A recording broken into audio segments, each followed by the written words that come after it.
Hello, everybody. Welcome to the Pinfall podcast. I am your host, Liz, and I am joined, as always, by my co-host, Marcus. And tonight... I banged my hand against the chair, the armrest. Tonight we are discussing, I guess, NXT. For the first time in my life, I'm actually kind of upset with how NXT went. It was just a weird episode. Everything that happened... was like...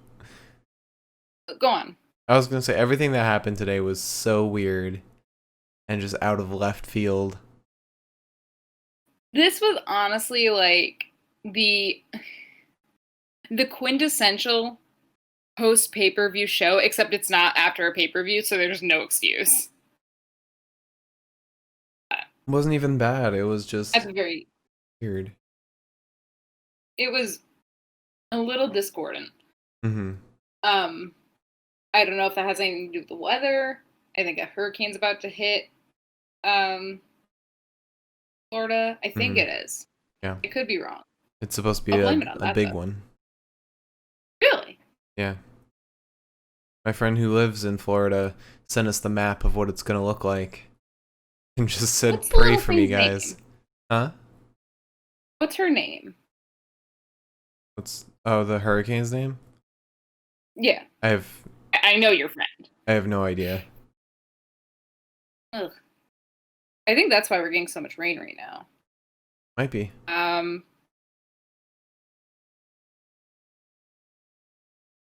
always wonder. I never expect hurricanes to happen this time of the year, but I feel like that's maybe why everything was so strange tonight. Things were a little funky.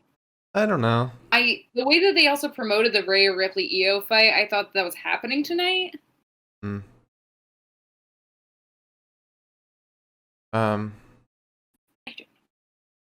you want to move on to the news once you find the hurricane's name? Well, found something big. I don't know if we need to be praying for your friend. I think we might need to be praying for us. Why? The whole fucking thing's coming up the East Coast. That's why it's been raining all day. It's why it's going to rain the next few days. Very cool. Very cool. What's the thunder? It's going to be... Oh, no. So, my grandparents live in Boynton Beach. Mm-hmm. So I looked that up on the weather. And I just scroll down like I normally do to check the the 5-day forecast. Mm-hmm. And I was like, oh my god, it's going to be 84 tomorrow and thunderstorming. Ooh. Oh, Elizabeth. Hey. Right. Never mind. It's supposed to be... I don't want to show it. It's going to get too great up. It's supposed to be 84 tomorrow and thunderstorming here too. This will be nice. I'm so glad we got rid of the ACU and it's just in time. Alright, so, news? Fuck! Yeah. Also, in case anybody didn't know, after the weeks and weeks and weeks and weeks and weeks of me promoting it, sort of like Carmella, this is finally the promo show. Finally have promos to show people. As we're almost 2 weeks into November. I'm sorry, okay? I totally remember this organically. Mark did not have to remind me at all. I have 4 promos to show everybody tonight. I also printed my signs instead of writing them, so we'll do one after the news. We will do one... Actually, yeah, one after the news, one right in the middle of the matches, one at the end of the matches, and one after the best of the night. Okay. I've planned this. Also, in light of this being the musical promo show, kind of annoying how a lot of the bands that I want to support don't have a list of their members. I had to scrounge through a lot of their Twitters just to find something. Anywho, Welcome to the news. All right. So let's start with something that's not super wild and exciting. Peyton Royce, as you mentioned, you gave me this piece of news, has clearly stated that she and Lacey are not a tag team. She will not be in a tag team with anybody ever again for as long as she fucking lives, I guess. Unless it's Billy. Which I said, kill a friendship? I was hyped about this. She knows as well as anyone else that the only person that she would have amazing chemistry with is Billy. True. It does make me feel better because like there was that speculation where it was like, why are you with Lacey? Let's see. Also, can I just say, I don't like this. This tastes really bad. Really, I love it. I don't like it at all. It's way too sweet. It's not, but it has no sweetener in it. It tastes very sweet. It tastes like lemon meringue yogurt.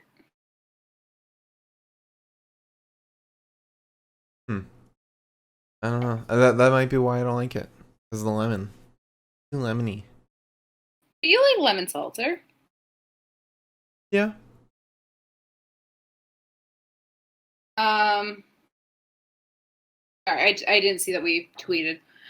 So one thing that we can talk about is Santana Garrett was called up to the main roster. Shockingly. Yeah, I mean, I guess it's almost easier for them to call people up like that than it would be for them to call up like Raquel. And that requires like a lot of stuff. You know why she was called up? And not anyone else? Probably because she's not rough and tough like all the other women in NXT.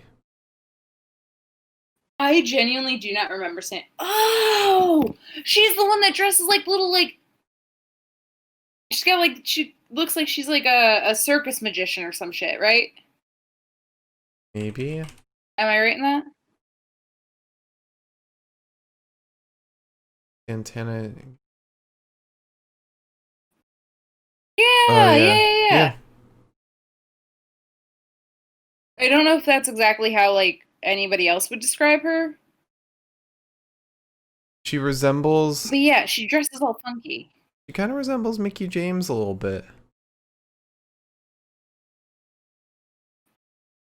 Yeah, because, I mean, she honestly, in that match, now that I'm remembering her, that match with her and Mercedes was, like, not awful. I kind of expected it to be a squash, and I remember Santana did some shit where I was just sitting back and I was like, okay. I think I remember you hating that match. I did. I'm just saying that, like, for 5 seconds, it was like, oh, she did a move. As opposed to it just being, like, a typical main roster squash where it's like, the guy gets in there and just suddenly, you know, Sheamus has ripped their head off and thrown it into the announce desk. Yeah. But yeah, every time, I mean, honestly, I'm glad it's her, because every time I get a fucking notification that's like, so-and-so's been called to the main roster, I'm like, please. Not anybody I like. Because I know that they're just going to take whatever the fuck she is right now and eat it up, spit it out. And they would do the same fucking thing to anybody else, whether it's her or Johnny Gargano. But luckily, Santana has nothing. She's a little magician. She's a little baton twirler. Speaking of, I guess, joining parts of the WWE. Anyways, it seems like there's a couple of people that might be coming over to the WWE in the near future. One group that's been specified so far is the Rascals from Impact. That includes Desmond Xavier, Trey Miguel, and Zachary Wentz. They're expected to join WWE. It sounded like in the article that there were more people that were intended to be coming along, but that has not been confirmed. The only people that have been confirmed in the sense that, like, it's probably definitely going to happen are the Rascals. You know? as long, I mean, if they keep them together, especially, like, we're not hurting for a tag team right now. So Yeah, I mean, I've been kind of wanting them to poach talent from other brands. I was hoping we got Thunder Rosa, but looks like she's staying. AEW? Yeah, there was like rumors that she might go into WWE, but seems like she's for sure on AEW now. Well, one thing that I've noticed is, especially recently, because again, about every other day during the week, I'm going through articles. WWE has been in a lot more articles recently saying that they're looking for talent across different brands, between calling people up and also giving calls to people in AEW, giving calls to people in Impact. It looks like they're trying to kind of refresh the roster a little bit. I'm not complaining. I wouldn't mind poaching a little something from AEW. Maybe hopefully WWE can get EC3. I don't know. I mean, I think he might still be pissed about them stealing Raw Underground from him. He can bring it back. It really does suck though, because like we saw that on Dynamite tonight, which we probably should keep an eye on because I think something's supposed to happen tonight. On Dynamite tonight, they had fucking Moxley versus Kenny Omega. I know I shit on AEW a lot. Well, that match. And it is purely. The match isn't happening tonight. Right. Oh, sorry. Right. That's happening December 2nd. 3 weeks from now, I think. Yeah, whatever the first Wednesday of December is. But it's like, I know I shit on AEW a lot, and it's primarily because of Chris Jericho and because of Tony Khan. And Miro. And the Young Bucks. That's the group of people I can't stand.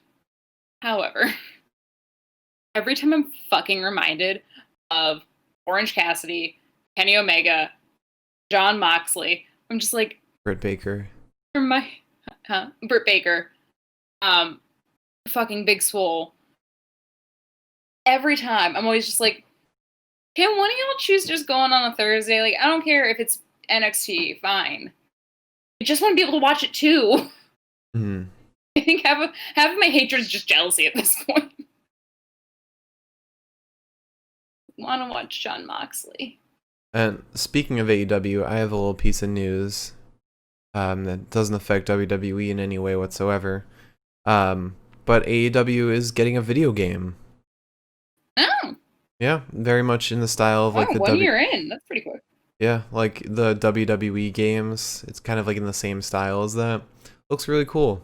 And the only people we saw from the trailer, I think, are Kenny Omega and who was the other person?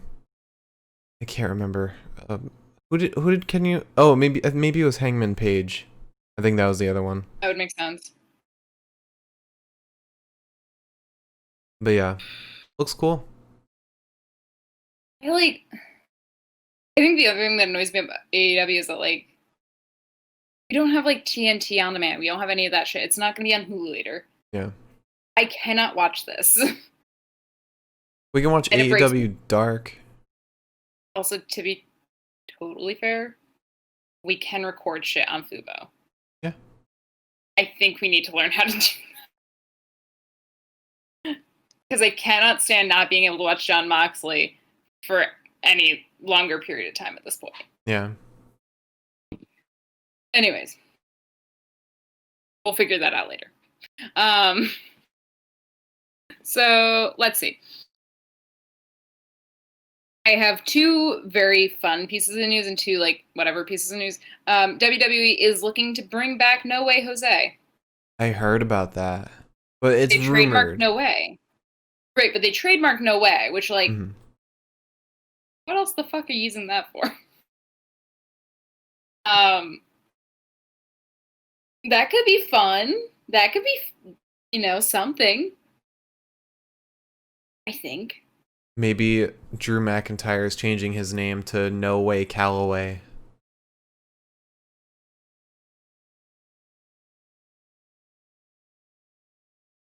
Fuck you. Ugh. Anywho. Oh yeah, okay. So I try to take screenshots of the stuff I'm going to talk about. Mm-hmm. But yeah, so they filed for No Way earlier this month. People assume that means that they're bringing back Jose. He's been currently working independent shows as Levi Vanez. He also posted like I think a congratulations to Triple H for like 30 years of the company. Or no, maybe it wasn't that. Maybe it was like how long NXT's been around. I don't know. It was something about some maybe. milestone with WWE.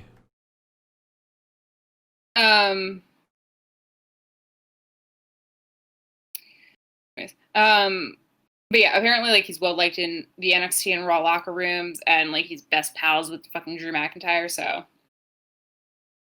all right, fine, I'm cool with it.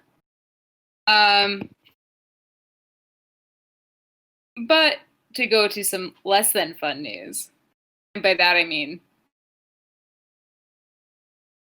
news that implies that Mark and I are going to have a December from hell, just like we did with fucking Payback and SummerSlam. So, woo! I don't know what the fuck this is gonna be. I assume it's gonna be a pay-per-view. I almost said paperback. But on December 6th, WWE has slotted a tribute to the troops. Now, the only difference from this and a pay-per-view is that this is going to be on Fox on Sunday, December 6th. I can't help myself but see this as like, just reminds me of the Always Sunny episode. The fucking birds of war. Mm-hmm. Now, will this... I know obviously if this is a pay-per-view, we're going to be seeing Lacey. She's the big veteran of WWE. I feel like we might see maybe... who else was in the military? Huh? So Jackson Riker, but I think it was actually Wesley Blake, wasn't he? Or was it Blake? No, Wesley Blake was the only one who wasn't. Cutler and Riker both were. What is Cutler's first fucking name? Steve. Ah! But what if this is how they bring back Riker? That's what I was gonna say. What if this is the return of the Forgotten Sons and John Cena? Okay, so here's the thing. If John Cena comes back for tribute to the troops, I will personally make my own Birds of War costume and wear it on the fucking podcast. What if the ultimate tribute to the troops is Lacey and John Cena get married on the show and lead the Forgotten Sons to fight I don't know, the New Day or something. No, we can't have that ever again if they ever come back. Retribution. Fine, I guess. Personally, if I have to see Jackson Riker on TV again, I'm going to 100. I'm not even gonna like Velveteen Dream him on this. I will just pretend he was not there. But that said, the real tribute to the troops is a 5-knuckle shuffle to Jackson Riker. Or what if we just get a bunch of soldiers in the ring fighting?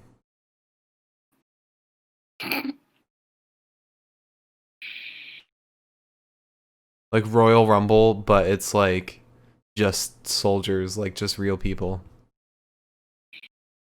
Oh, the thing is that this is not going to be nearly as good as the Always Sunny episode, because Rowdy Piper's not going to be there. So what's the fucking point Oh. of trying? There could be the trash man, though. Yeah, you know what? Fine, bring Danny DeVito out. I'm cool with it. Oh no, he was Man-Cheetah, sorry. No, he was the trash man in, like, Oh, was once he? they actually got to the ring. He was Man-Cheetah leading up to, but then he changed it and became the trash man. I'll be the trash man. I will personally stand up to be the trash man. All right, let's get into the more investing news. Engaging is the word I should have said. Yeah. So Ronda Rousey, my favorite person. Just kidding. I fucking hate her. Just Anyways, second to Chris Jericho. I said just second to Chris Jericho as your favorite person. Yeah, exactly. It's like Ronda, Chris, Corey. And I guess Tony Khan can sit somewhere on that list. And Miro. But at this point, so Ronda, you remember that episode of Dark Side of the Ring with the slap heard around the world? Mm-hmm. Yeah. So, let's start there. Ronda posted essentially a Notes app screenshot on her Twitter with the hashtag #KayfabeKiller. And she said,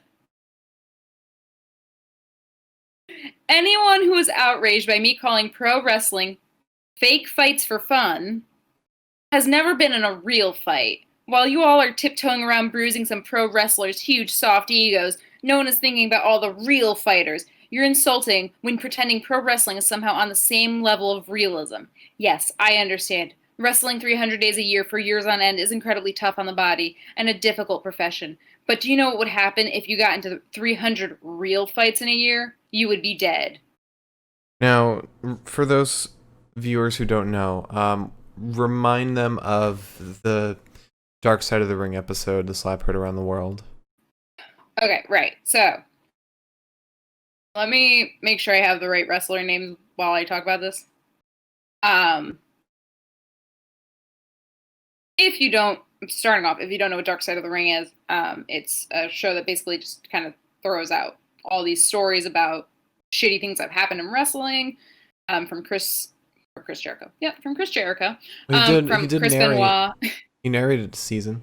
I was looking for the episode and I saw his name. But like from Chris Benoit to just like the Brawl for All shit that happened. Just a lot of stuff. So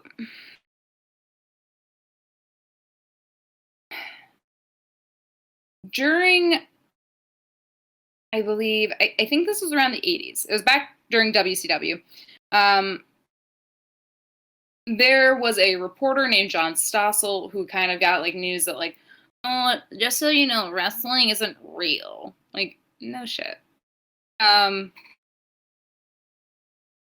Basically, the whole story was John Stossel went in, wanted to figure out more about this. He got involved with some wrestler who I cannot remember the name of to begin with, who basically exposed the fact that wrestling is fake. A lot of the moves that are done aren't actually painful. It's just entertainment. And David Schultz, who I believe... Right. So David Schultz did not care for this. David Schultz's whole thing was that, like, it's real, like, real can get.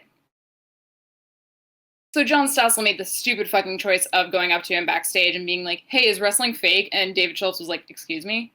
And John Stossel was like, is wrestling fake? And David Schultz slapped him across the face.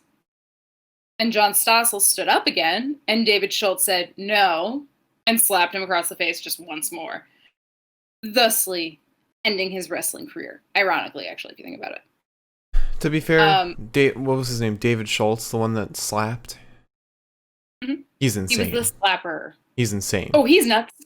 He's a crazy fucking dude. His whole thing was, However, he said the reason he slapped him was because he, in the ring, if you hit somebody and they get up, you got to keep them down. Something like that. It's like, you're not in the ring, his whole though. thing, yeah, his whole thing was, my dad taught me if you hit somebody and they get back up, you got to keep them down. And I said, oh, okay. I mean, you already caused the damage. No low jack. I'll give him that much. When you put on a marathon of Dark Side of the Ring episodes and you see that one right afterwards, you're like, David Schultz is a saint. Was it low jack or new jack? New jack. I always call him low jack. What is low jack? It's a car theft thing. It's like McAfee for your car. So if somebody breaks in, like it like sets off an alarm and tells the company that like your car's been stolen. Anyways, I just think it's funny. Because Ronda Rousey is the same fucking person who got booed and started crying on her walk back up the ramp. Unless this is kayfabe.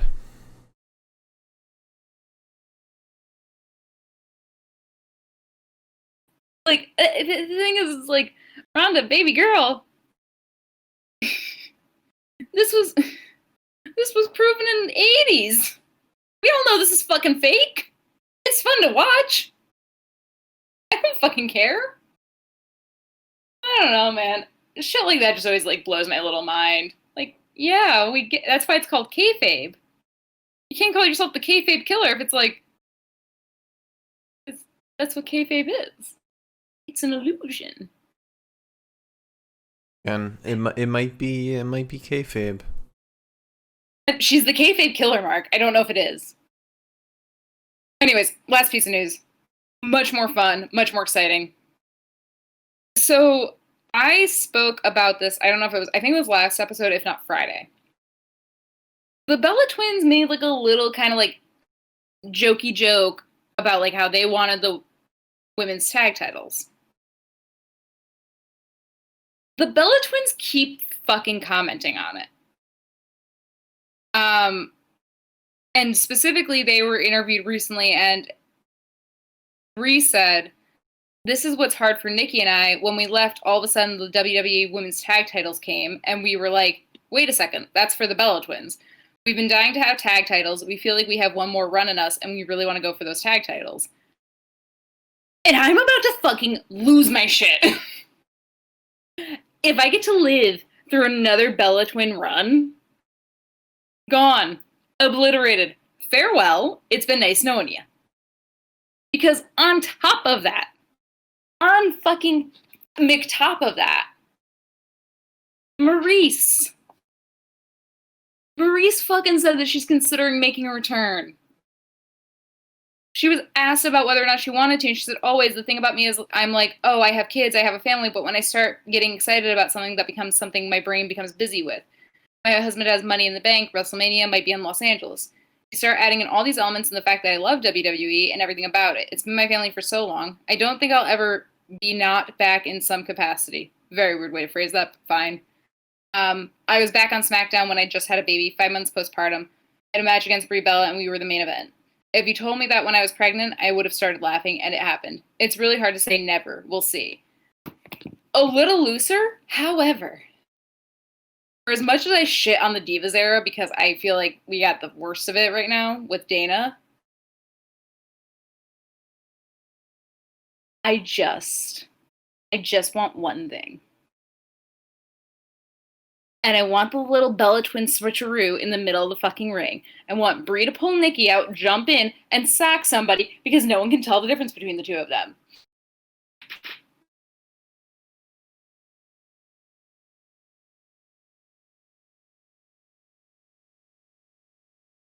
You gonna be okay? No!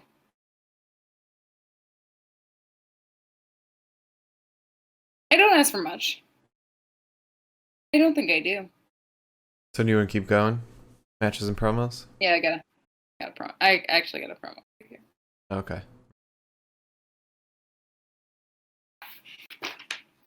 All right.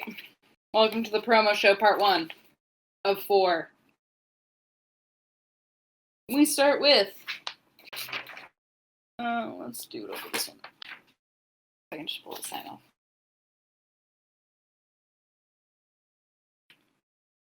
Oh, that said the Pinfall podcast for a second. Imagine. I'm promoting us. On our own podcast. In case you weren't watching, start watching. So I printed these signs. I don't know how obvious like the words I typed out are gonna be. I can't see it, but the viewers might have a bigger screen. Hello.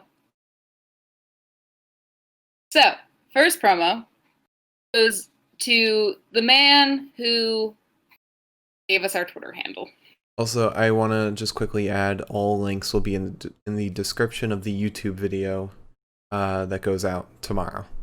Maybe tomorrow. Ideally tomorrow, but we'll see. I can't shit on you for taking your time because look where we are with the promo show. Alright, so right now we are promoting the Impact Oversell podcast. I wanted to give him a shout out because first of all, we're a wrestling podcast. He's a wrestling podcast. If there were ever a better audience for this, I don't know what it is. Probably an Impact podcast. Yeah. But even then, who wants to watch two podcasts about the same fucking thing? Nobody. Impact. WWE. Perfect. The other reason we wanted to shout him out was because I meant to weeks ago, and he's the one who originally had the Pinfall podcast handle, and he was so fucking kind to reach out to us and ask us if we wanted the handle, as well as also the domain name, which we didn't take because we're only so big.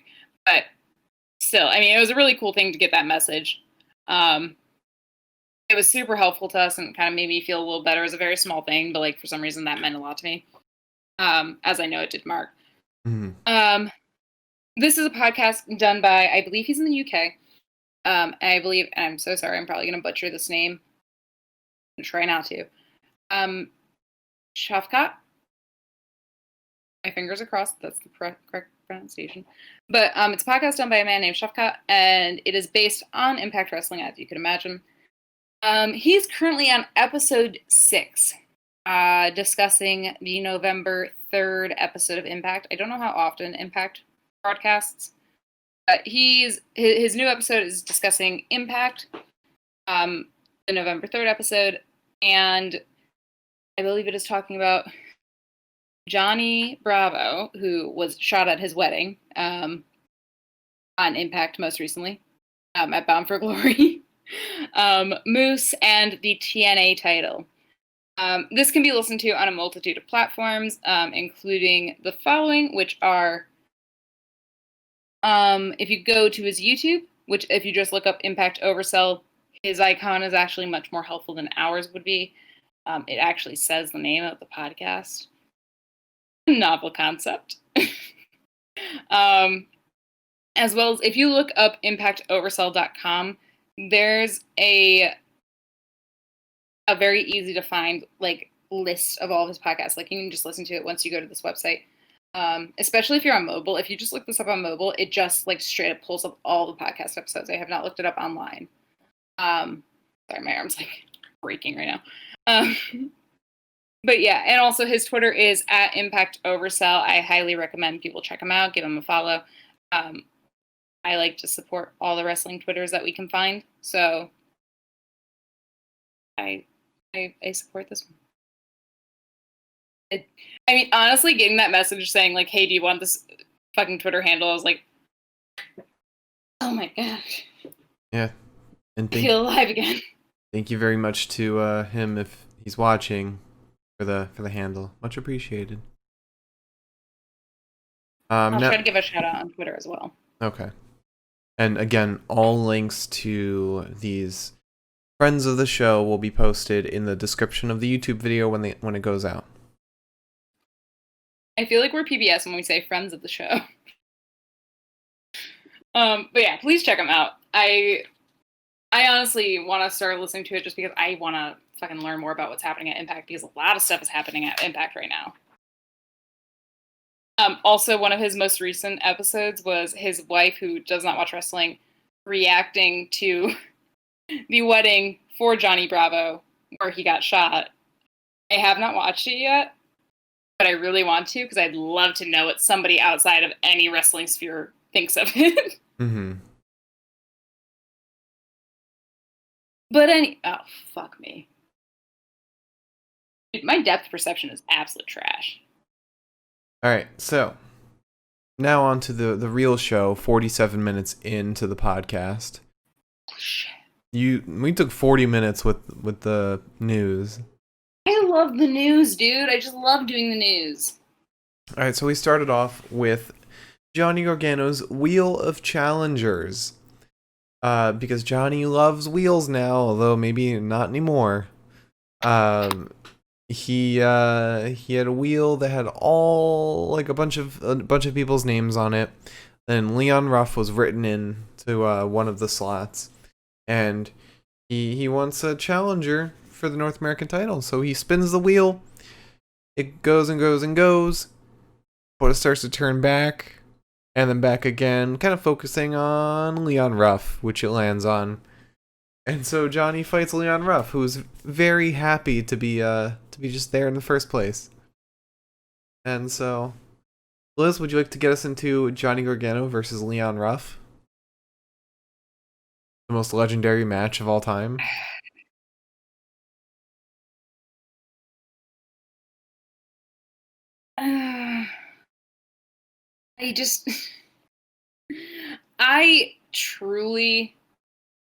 I jokingly was like, Leon Ruff's gonna win because that only makes sense. And then God stepped in and said, bitch, okay. So yeah, we got Johnny versus Leon. Johnny tricks Leon for the first move. Then sort of just baits him with a bunch of punches and kicks. There's a face buster to Ruff, and Leon kind of starts goofing around with Johnny by like dancing around the ropes like a little fucking cat. Drop kicks Johnny. There's a splash in the corner, but Johnny sends Leon over the ropes into the stairs, then throws him into the barricade, where there is a one singular Damian Priest watching. Just watching, just observing. Johnny's like, oh fuck. Gets back in the ring. Leon nearly rolls him up to get the title, but there's a clothesline to Ruff, and then sort of a buckle bomb of sorts. Leon Ruff, with the crucifix pin to Johnny Gargano, gets him the fucking win, so that now Leon Ruff, the man that we have laughed about for, I want to say, 6 months now, I think, won the fucking North American title. And honestly, after his last match, where I was like, oh my god, Leon Ruff did a thing or two, fine. I'm fine with this. This doesn't hurt me at all. Yeah. I'm sad for Johnny, but ecstatic for Leon. There's 3 ways I've thought about that this can go. There's 3 ways that I've thought of. One is Johnny wins it. Like, Johnny challenges Leon again after a match set up by William Regal. He wins it, but then immediately loses it again. Or there is a gauntlet to get the easy win off of Leon for the belt. Where I assume there will be every superstar in NXT would want to get it because it would be an easy win. Or Damian just immediately challenges Leon and wins. I mean, Willie was kind of involved later on, so like the gauntlet smells much more likely than anything. Yeah.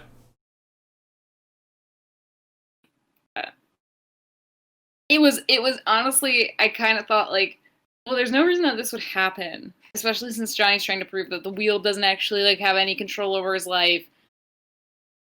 I was like, I feel like he's gonna lose. And then it was Leon, so I was like, maybe he's just gonna get like almost beaten. And then Leon said, "No, bitch," and I said, "Okay, I'm cool with it. I love Leon."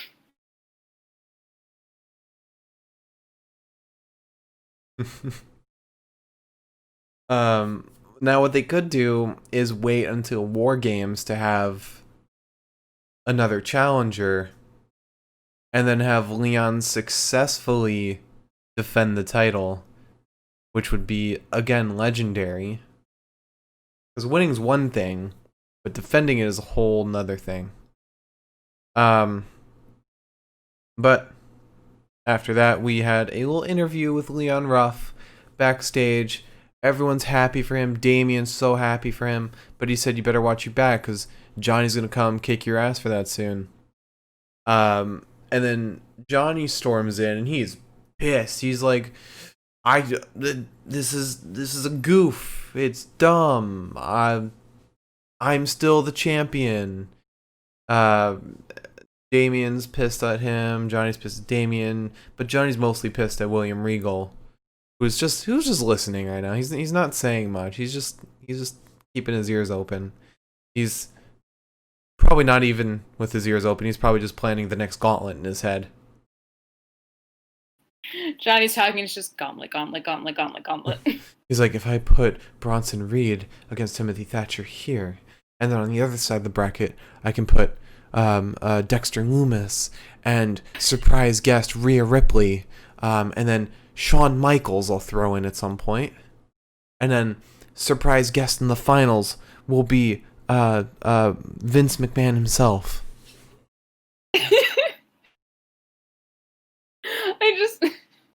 I love the idea of like Johnny talking to him. It's just the Zach Galifianakis gif, but instead of like numbers and math equations, it's just wrestlers' names. Maybe like the surprise final guest is gonna be Austin Theory, who's like super jacked now. Maybe. It's like the guy in The Incredibles that was like a kid and like A syndrome. Mr. Incredible. Yeah, Mr. Incredible just like brushed him off once, and he like comes back as like a fucking mega villain. You're like, calm down. I'm like super self-conscious, by the way, of like how creaky my chair is, and I always see my screen light up when it creaks, and I'm like, I don't hear it at all. Okay, good. So after that, right before we get into the Santos Escobar versus Jake Atlas match, we had a little promo with Jake Atlas where he is parking his car outside the Performance Center, or sorry, the Capitol Wrestling Center, and he pulls out the lead pipe again and hits Wild with it, and threatens Mendoza and Escobar with it, before running away. And then we get into the match, because that was meant to have us care about this match, I guess. Was I supposed to? That promo was weird. It's like, are we supposed to think Jake Atlas is a heel? Are we supposed to feel for Santos? Also, the lead pipe doesn't look like a lead pipe at all. I just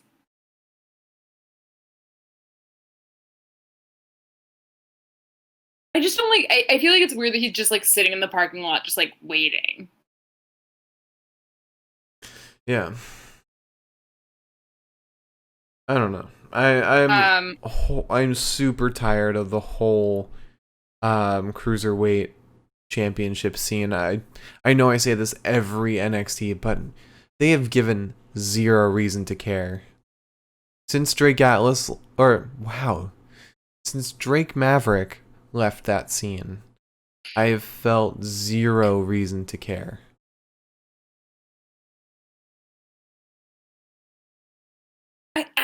I don't even know if I cared when Drake wasn't involved at this point, though. That's the other thing for me, is like, I don't know if I cared that much then, because Legado as a whole doesn't really inspire that much anger in me one way or the other. It only inspires anger in me because I'm like, oh my god, I've got to fucking watch this match again. Well, we were hyped when Hiho took off the mask and became Santos. Um, Right.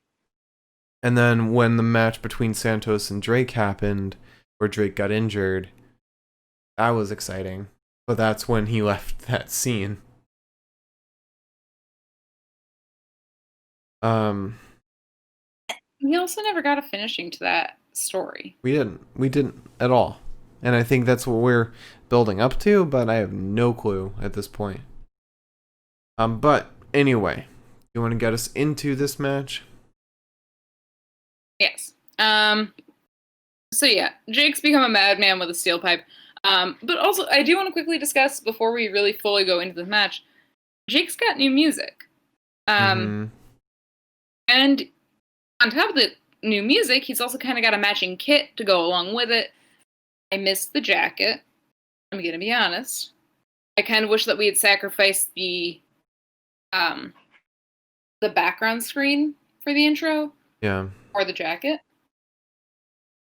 But we keep getting closer and closer to Jake having like a cohesive entrance, which excites me. That said, to start, Santos trips Drake up, and then there's a nasty little dropkick to Santos. Jake throws Santos, or rather, the dropkick sends Santos out of the ring. Jake brings him back in. There's an enziguri to Jake, and Santos begins kicking Jake in the back. He brings him to his feet just in time to kick him in the midsection. Then there's a Russian leg sweep to Jake, and he is brought right down into a head scissors submission hold. Jake attempts, once he powers out, he attempts a flying head scissors to Santos, but Santos just kind of drops him, which I always love when they show a very simple and quick counter to a move when the partner does not participate in the move. Because it always just makes me like, that doesn't, not that I want to like, not that I need to believe that wrestling is real for me to be like, oh, this is so exciting. It doesn't do wonders for the world of kayfabe. Either way. But Santos goes to throw Jake from the ring. The other members of Legado, Wild, and Mendoza try to attack Jake with the steel pipe that I guess he attacked them with, because there's only one steel pipe in the entirety of the Performance Center. Jake defends against both of these attacks. There's a blockbuster to Santos. We go to commercial, but when we come back, Wild and Mendoza have been kicked out of the match. Which, another thing is, I love to imagine that the referee took those 3 minutes during the commercial break to finally decide, like, hey, yeah, you know what? Trying to attack Jake with a steel pipe was kind of fucked up. And then he decided to throw them. There's double knees in the corner to Jake. And then a saucy little Hurricane Rana off the top rope to Jake Atlas from Santos. And then a frog splash onto Jake. Jake manages a relatively cohesive flying head scissors onto Santos. And then a drop kick, as well as a suplex, as well as a super kick to Santos. Jake goes up to the top rope, but Santos pushes him, sending him kind of like over towards the announce desk. I think he was supposed to hit his head, but he fell way too soon. And the only reason I say that I think he was supposed to hit his head is because he hit nothing. And I think Wade or Vic were like, oh man, he bounced off the announce desk a little bit. I was like, I didn't. But that's okay.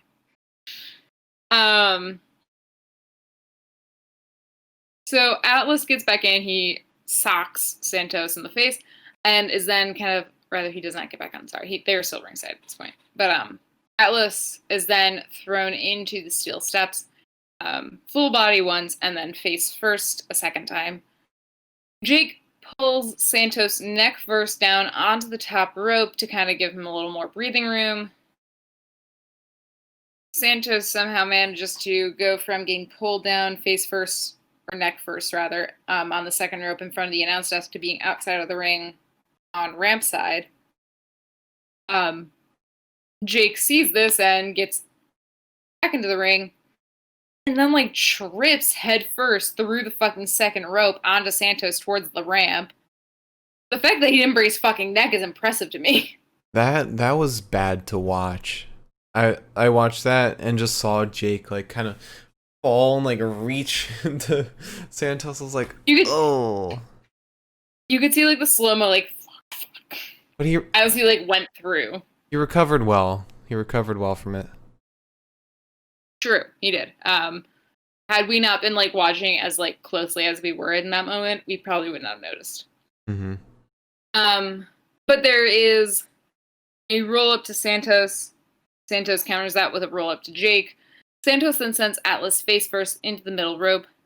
There's an enziguri to Atlas. Atlas then drives Santos into the canvas. There's a kick to the chin, and then a standing moonsault, but Santos kicks out. Jake goes for a cartwheel DDT, I guess.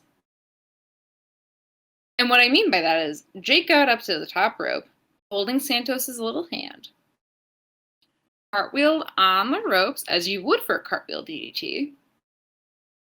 Santos kind of had his back to Jake, so say that this tripod here is Jake Atlas and I'm Santos.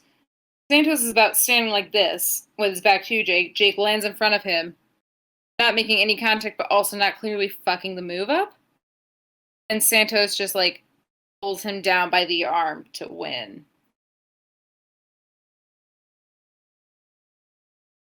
When you're both good at wrestling, why would that be the final move?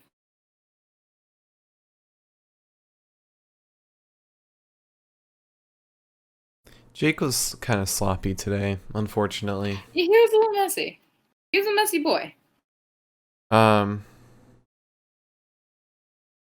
I mean, regardless, I think it was still a decently fun match. Definitely better than 90% of the Cruiserweight matches that we've gotten lately.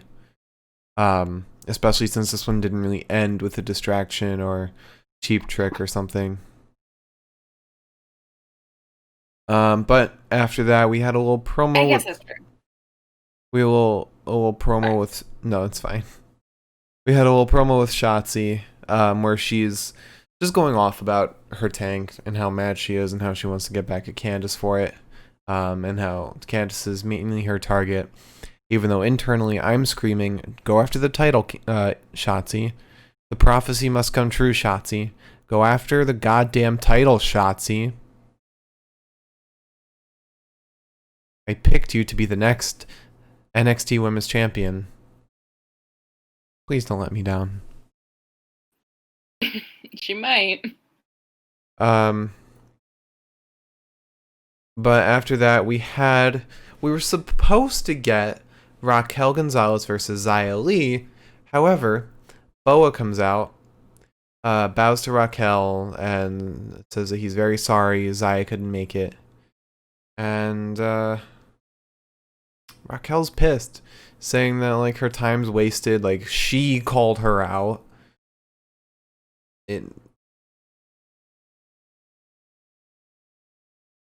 I'm confused on where Xia was. They didn't give any explanation, but also that's not the most confusing thing that happened in this promo. And there's no explanation for it either, by the way. Which I kind of like. I really like this promo. But, so, Raquel beats the shit out of Boa. Like, beats him up real bad. I was hoping for a little bit of a, like, instead of Xia versus Raquel, we get Boa versus Raquel. But no, this was just Raquel getting her anger out. So she beats up Boa. And she leaves the ring saying her name doesn't leave anybody's mouths at all. Ever. More so, keep your name keep my name at your goddamn mouth. Yeah. And so Boa's left in the ring, and all the lights go out, and there's like red kind of lights shining down, make circles, some smoke, I think even, and then there's a white dragon flying around the LED screens. And Boa kind of like crawls out of the ring, and out walks this bald man. And I said, Carrion? Which He was in wasn't he in New Japan Pro Wrestling, or was it wasn't he in Lucha Underground? That's what I was thinking of. I mean, you said, oh, maybe it's Carrion because of New Japan, and I was like, I believe anything Mark says. Mm-hmm. And then I saw a bald head, and I said, as well, Carrion. Yeah. But no, it's just this old man walks down, hands Boa a letter, but refuses to let go. He just grips it, and then with his other hand, like, writes a symbol onto Boa's hand, and Boa just really grips that letter. He refuses to open his hand. And I see it looks like what we're going for is like some triad kind of thing with this storyline. I'm into it. I'm into where this could go. Especially now that we might be getting into like some really cool like supernatural stuff maybe, or like some warrior-esque stuff. I saw a lot of people saying like, oh, maybe we're making like a stable of sorts, like a Chinese stable. And I said, maybe. But also Bo and Zaya are not a stable, that's two people. And what other Chinese wrestlers are there?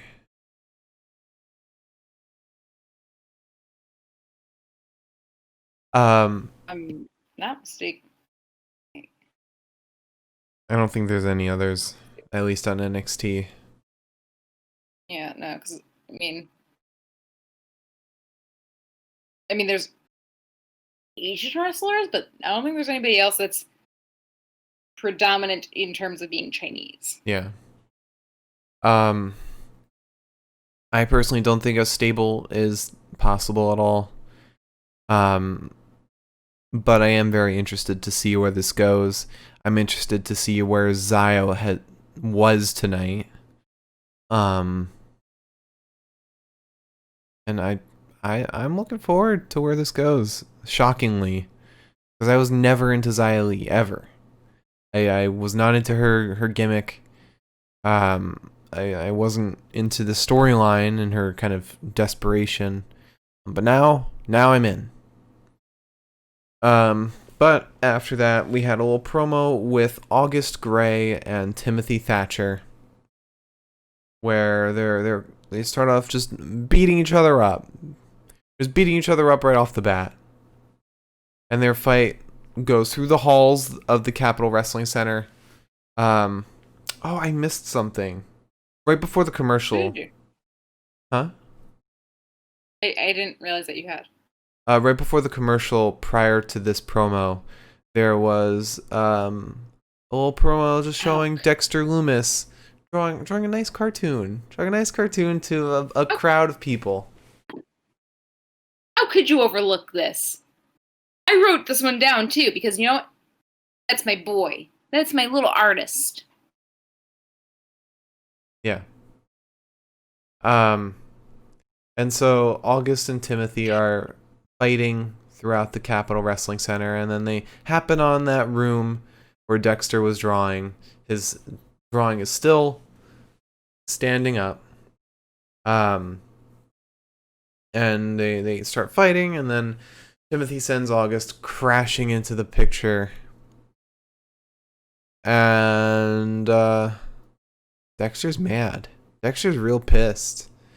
Who was it that walked out? William Regal? Did he come out? Because I know somebody came out and was like, we'll settle this elsewhere tonight. I believe so. I think Willie was running the floors tonight. Willie had a long day today. Oh yeah, he did. And no gauntlet to pay it off. Like, what's the point? No gauntlet, no triple threat, no rumble. All basic ass matches. Yeah. Bad. Also, to be fair, Dexter's fucking picture was not ruined. As much as I support the man and everything he does, every venture of anger that he goes off on, his picture was just kind of like, because it wasn't done on paper, it just kind of got like pushed over. No, it was ruined because it was on a canvas and it got like bent in. Right, but you just staple the canvas to more wood. Yeah, but it'll It makes still be canvas in the wrinkled first and place. everything. How do you think that they maintained the Mona fucking Lisa? Steam! I don't know. I've never been asked to preserve a painting. But I assume that's how they do it. Anyway. So Dexter's mad and they set up a match for later that night. Or later tonight. Boy. And after that we move on to Candice LeRae versus Toni Storm. Ugh. Alright. So, actually, to be fair, we also get a promo for with Candice prior to. More like a picture-in-picture promo. But Candice is being a vengeful little woman, and I respect the shit out of it. This match took a fucking 9-year start. Nothing fucking happened for a really long time. It was just a lot of grappling, a lot of arm submission holds. There was an arm sub on Candice. I took that note before there was 40 more between one another. It was very boring. I'll give you that much. Candice finally wrenches Toni to the canvas vis-a-vis her hair. There's a suplex to Candice from Toni and a basement dropkick to Candice. Then there's an inverted atomic drop to Toni and a super kick to Candice. Candice dodges Toni, sending her into the steel steps. Toni gets back in the ring. Candice gets back in the ring. Toni is put into a submission hold. Toni begins trying to power out of that, but Candice just launches her back to the canvas. Candice then stands on her neck against the ropes and quite literally gets both feet on her back because Candice is a very small person. I guess she can do that. There's then a backstabber to Toni, and then a moonsault off the middle rope, but Toni rolls away and Candice falls flat on her face. There's then a headbutt to Candice from Toni, but like it's a fucking headbutt. Like you're hurting yourself just as much. To be very fair, Toni Storm is the exact person I would expect to use a headbutt. Or any Australian, for that fact. Or New Zealander, whatever she is. I mean, she's tough. So, I guess it makes sense that headbutt would be part of her moves. But there's then a German suplex to Candice, and then a clothesline. Oh my god, I just remembered that this is the match that starts me being very, very, very angry with the rest of NXT for the rest of the night. It's fine. There's a clothesline into a massive German suplex to Candice. Toni goes to the top rope. Candice meets her there, but she's pushed away. Toni goes for, I believe, what is a senton, but Candice rolls away from it, sending Toni onto her ass into the middle of the ring. Candice then shoves Toni to the ground and pins her. Her feet are up on the ropes. Candice's are, rather, to get that extra leverage, but somehow the referee just doesn't notice too much too into the moment. And Toni knows that this is happening, so once Candice wins by doing this sly little move, Toni just clobbers the shit out of her. And then Ghostface, who now has titties, Ghostface has titties now. Ghostface doesn't just have massive fucking pecs like a man would have, because it's easier for a man to build pecs since they don't have titties to work over. That's fine. Ghostface with titties. Ghostface plus titties is out now.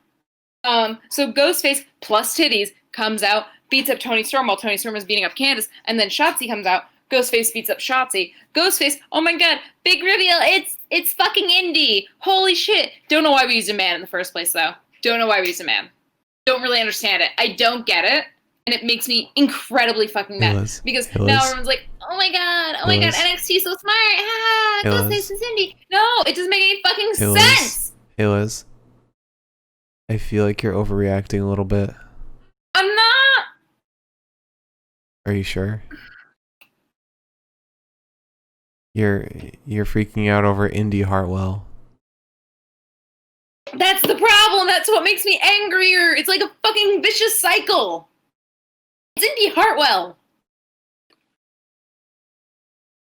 Here, you know what? If you wanna, I'll let you keep going. I'll let you You can keep on the ramble train. There you go. All right. Okay. You can continue. I just think it's kind of fucking stupid that you go through all this effort to be like, I don't like that you're not listening to me. It's so stupid that like you go through all this effort to be like, here's Ghostface, here's fucking Ghostface man. He's a sneaky little fucker, and he comes in and he just beats people up to make Johnny and Candice win. It doesn't make sense. I mean, it makes sense if it's a man, because Ghostface came out and my dude had fucking pecs. I know what titties look like. I know what pecs look like. I know what pecs plus titties look like. I know what those two things combined look like. I get that. I do. It's just, those were pecs. Those were not pecs plus titties. It was not pecs plus titties. It was pecs. Now, Ghostface comes out tonight with little fucking titties, and I'm like, oh! It doesn't make sense. It doesn't make any fucking sense. Why would you not just put a woman? We knew it was Indy in the first place.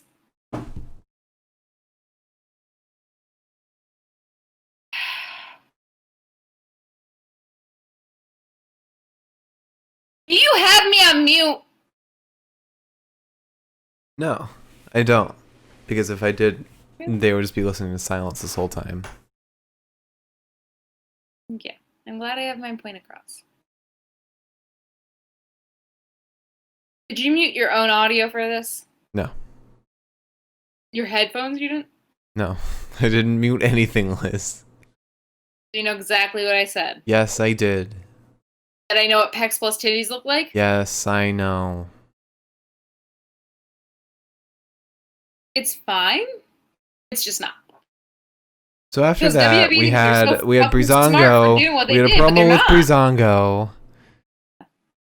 And they're talking about Oney and Danny and Pat and Pete, Oney, Danny. PPDO. P-Pod.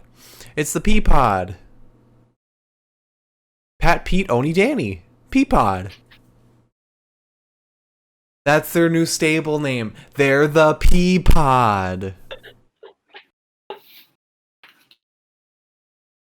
Oh, are you gonna do another promo right now? Yeah, this was around when it was 9 o'clock. Okay. I do like your new name for them, though. P-Pod. I like that a lot. P-Pod. All right. So here's our midpoint of the event promo.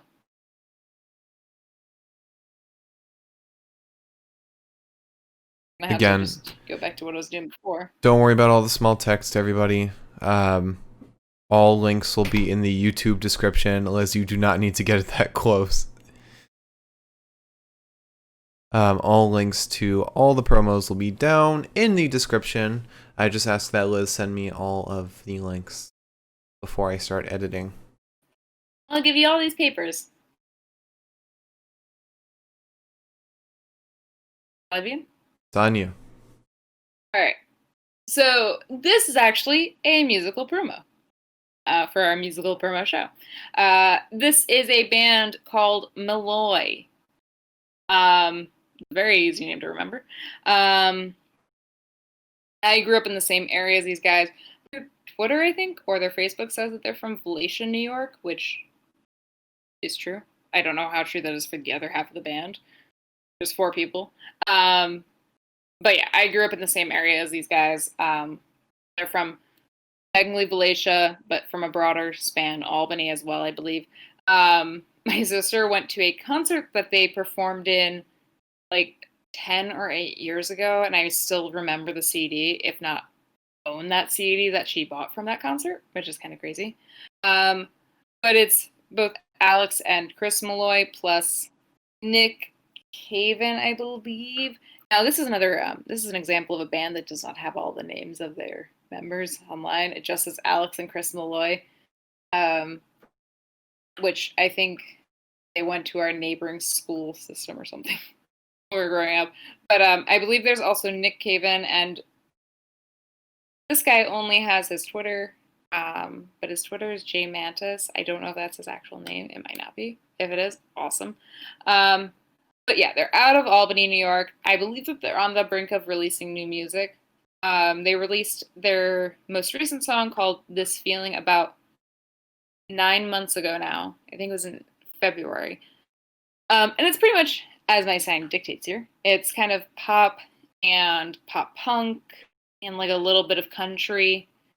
I'm not going to feel ashamed for the fact that it's a little bit of country because I'm fine with that. And if you hate country, that's on you. You've made your own mistakes. But yeah, it's a lot of it's really catchy, upbeat kind of stuff. And it's just super boppy. Coming from a small area, you have a lot of bands that like make music and you're like, oh, so good, yeah. But like this shit's really good, and I'm kind of shocked that they aren't a lot bigger than they already are. But yeah, I mean, a lot of it's like super fun, super good, like driving music, especially. I super recommend listening to their most recent EP, I believe, is, and I don't want to get this wrong, so I'm going to look it up. I don't want to fuck this up. Like this, my life. So the biggest album or EP that they have is called 20 something. It's on their Spotify, which I don't think, if you just look up Oney, it's going to show up. But it's on their Spotify, and my personal favorites from that album are Austin, as well as there's a word for it, but the actual song called 20 something. They're really fucking good. And it's one of those bands that's like something I think a lot of people can enjoy. I put most of their music from Spotify onto playlists for parties like that Mark and I have.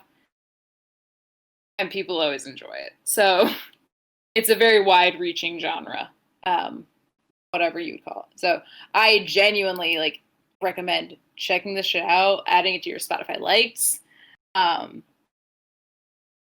Anytime they post music, I usually tweet about it because I'm very excited. It's just such good shit. And if you're not listening to it, you're kind of missing out. So that's my opinion. Also, they're really funny on Twitter. That's another fun part.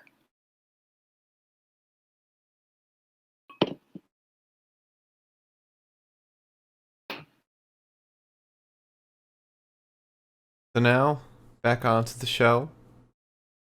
Back to the show. This is your turn with Timothy Thatcher versus Dexter Lumis. Oh, I'm sorry. You mean Tim Tam Thatcher Thatch, arms and muscles ready for the matchy match? Any day. All right.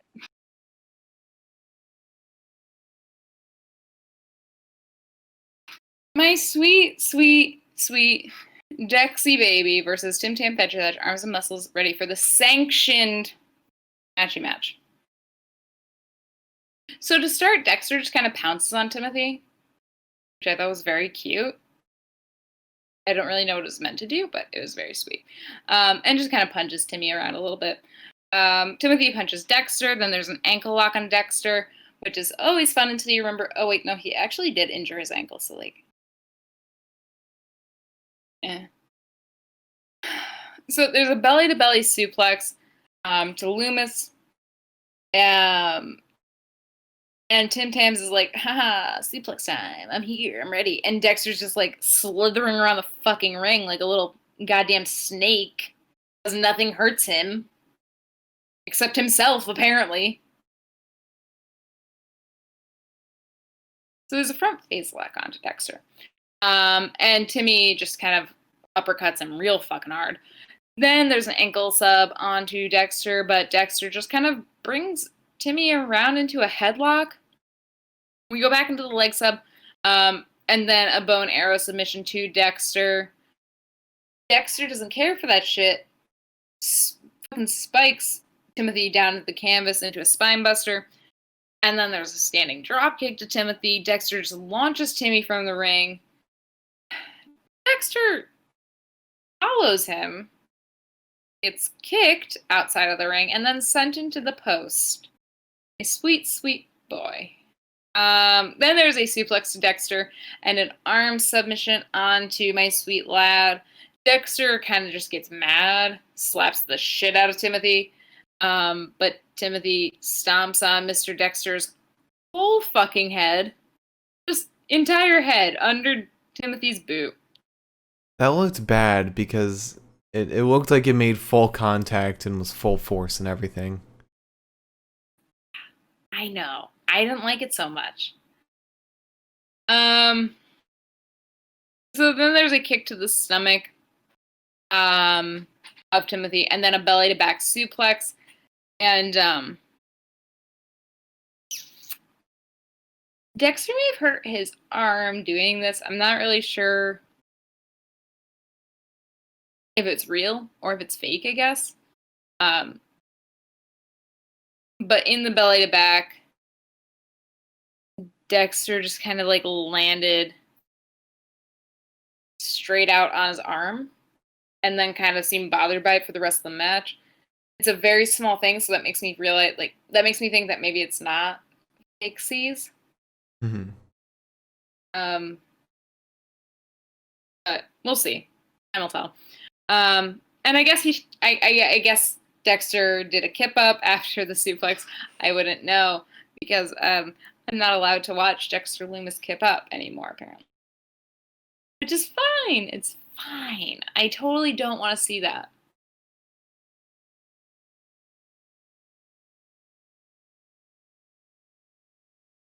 Also, that landing injury you're talking about, it very much did look real because I kind of see how it could happen.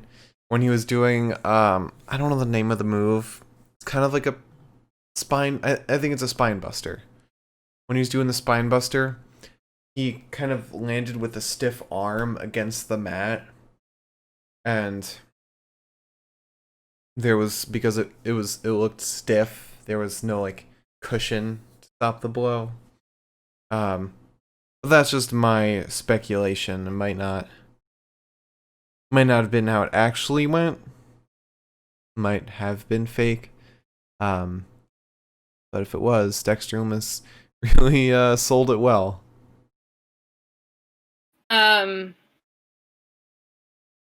Yeah, it's one of those things that's like very like I didn't notice it until you pointed it out, and I was like, yeah.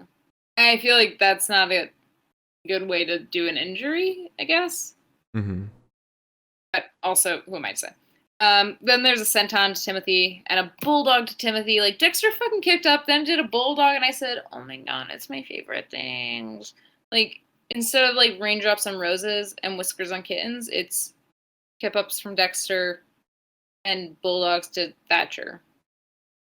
That's my new favorite things. Mm-hmm. Lumis gets up to the top rope. Tim Tams meets Dexter up there. Dexter pushes him down. Timmy gets back up. Dexter pushes him down again. And then Dexter dives down onto him. Takes him out. Oh my god, there's a cat. And then just decides to rip his shirt off, as you would in a wrestling match. He doesn't realize that they have an interrupter of sorts. Sweetie. Dexter throws Timmy into Cameron Grimes, who's been standing on the apron. Timothy goes back for the armbar, somehow wins against Dexter, and then Cameron, of all fucking people, comes in, begins punching Dexter. Dexter's still fucking alive. Cameron just kind of takes advantage of his bad arm and then puts a sack over his head, and I don't know, man. I'm not vibing on it. I'm really not vibing on it. I thought it was fun. That was alright.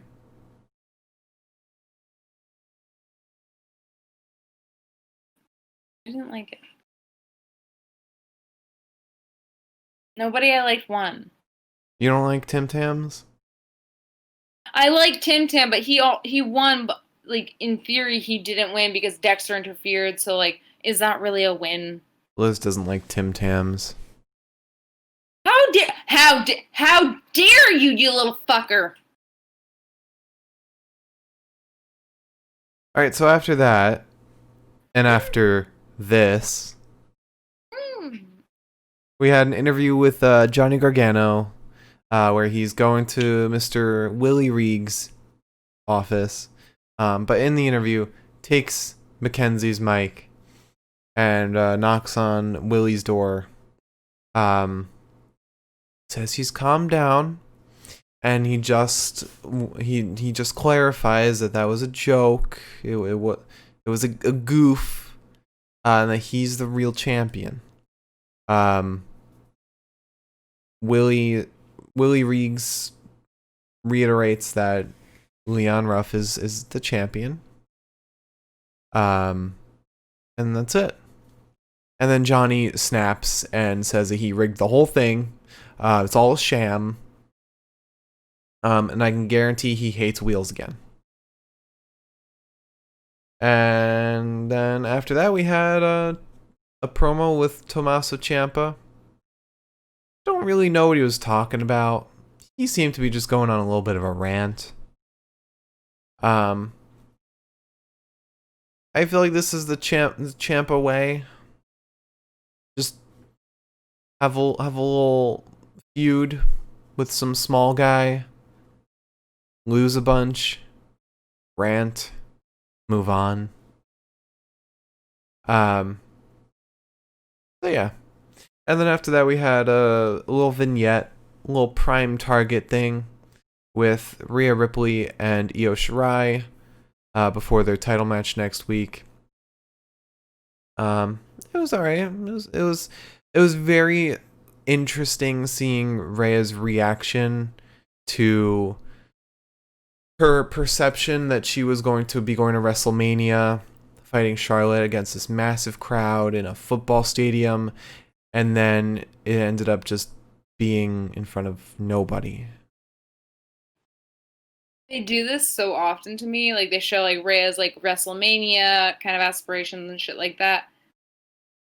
And every time it breaks me down on the inside. Every time I'm just like, good job, just had WrestleMania in front of people for her. Like, my God. It always hurts me. Yeah. But after that, we had, before our main event, we had The Brand talking in the ring. Danny Burch now has a spray tan, just like Pete Dunne.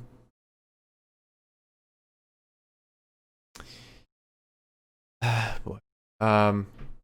I don't quite remember what they were talking about. I assume they were just talking shit about Undisputed Era. And they were also talking shit about wrestling fans and the wrestling community. But yeah, the main takeaway from this is that Danny Burch now has a spray tan. And Pete Dunne is still emotionless. And then after that, we had an interview with Cameron Grimes, where he said he's not afraid of Dexter Lumis, he's not afraid of Timothy Thatcher, he's not afraid of ghouls, goblins, zombies, and then like has a 1,000-yard stare for a second. And I can guarantee he's scared. But after that, we had our main event for the NXT Tag Team title between Breezango and Oney and Danny. Right. So, let me start with two things. The first being, I just need to put this out there, that Pete and Danny need to exfoliate those fucking spray tans. They look like that girl from season 1 of The Only Way is Essex. If you don't know what I'm talking about, that's on you. Figure it out. She's got fake red hair. They look like little fucking tangerines. They look like little fucking tangerines in the ring. It doesn't take that much effort to exfoliate a spray tan. The Miz does it every other fucking week, apparently. They look like fools. Yeah. Anyways. Pete and Pat are at the announce desk tonight.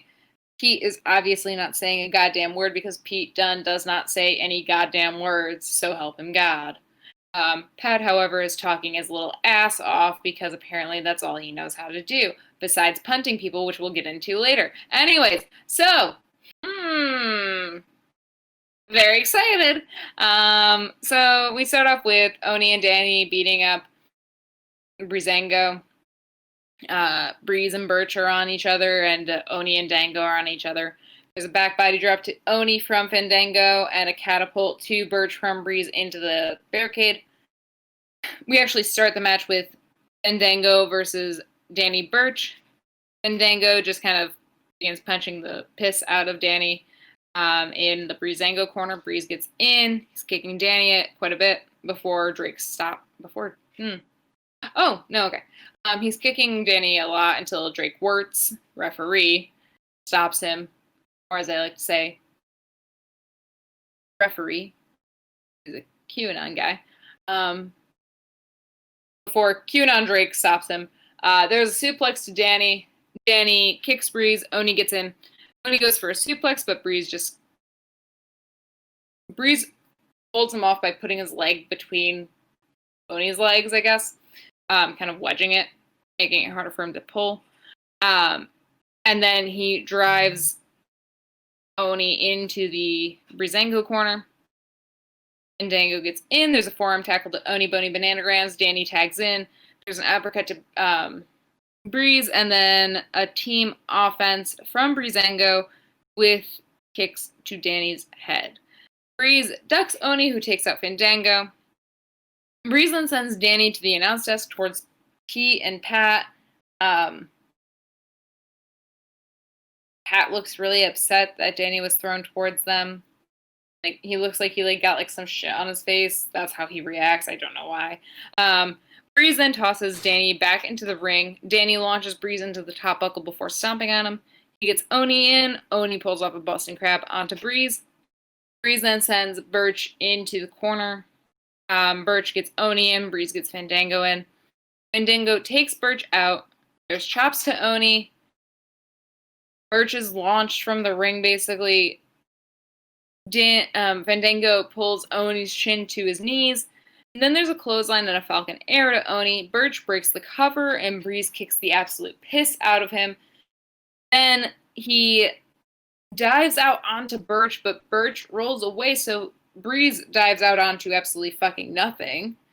Fandango then tries his luck and dives out onto both Burch and Pete.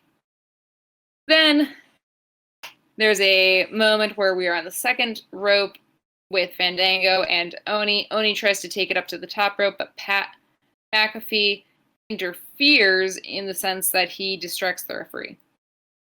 So once Pat distracts the referee, Drake Wirtz, who is not the man I'm trying to talk about right now, is distracted. And Drake Maverick comes in, kicks Oney upside the fucking head off of the apron. Pat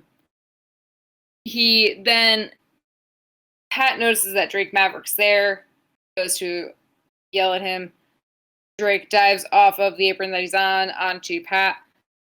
Fandango manages his finishing move, the leg drop onto Oney's neck. Pete Dunne takes Drake Maverick out. Pete then throws Pat into the ring to take Breeze out while the official is distracted. Fandango goes to chop Oney. Fandango doesn't realize that Danny is technically legal in this moment. There's a team offense to Fandango. Oney and Danny win. I hate living in this life.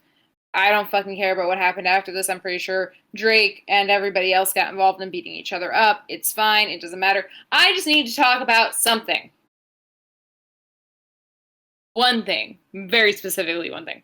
So, in the aftermath, in the fucking aftermath Breeze is pulled up onto the announce desk, or I think he's thrown onto the announce desk at one point. But he's pulled off onto the announce desk, and Pat McAfee gets all hyped up. And mind you, I have been very, very, very liberal with my hatred towards Pat McAfee. I have been. I have held it back because I'm an adult. I laughed at some of his jokes even. My fucking bad. Now, let me harken back to the days when the punt was made illegal, just like the buckle bomb was, because it's not a safe move, and also WWE has a lot of head injury lawsuits against them, which isn't great. So, I guess, it was fine when Pat McAfee punted Adam Cole because, that was part of a thing, and they know each other, whatever. Pat McAfee, who's technically a wrestler now, who's wrestling in a couple of things here and there, is allowed to punt Breeze. And I just have a little problem with the idea that Pat McAfee's allowed to do this, and there's no concern for the fact that, hey, that's kind of a potentially dangerous fucking move. Maybe we shouldn't let some newbie do it. Maybe that's not a great idea. That doesn't seem to be a problem to them. That doesn't seem to be a problem to anybody. I guess it's just a problem to me because I'm that person. It just makes me a little uncomfortable. If Pat kicks them in the wrong fucking part of the head, they're either going to be out for months, or he could McMurder them. And that seems to be a problem to me. I think one thing you need to remember is in professional wrestling, if any move is executed wrong, it could result in horrible injuries. So you but can't just... isn't it? What?